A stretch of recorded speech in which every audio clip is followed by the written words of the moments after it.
What's up, people? Today we are setting up a React Electron app. Step 1. Install electron-vite.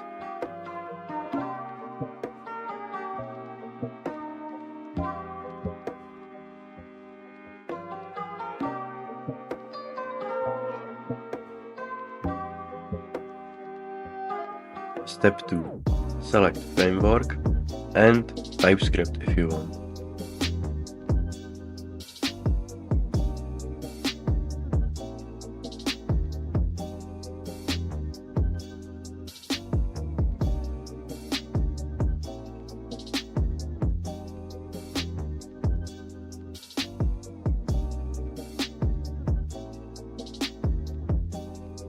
Step 3.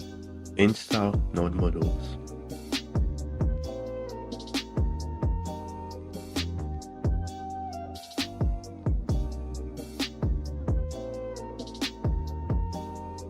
Step 4.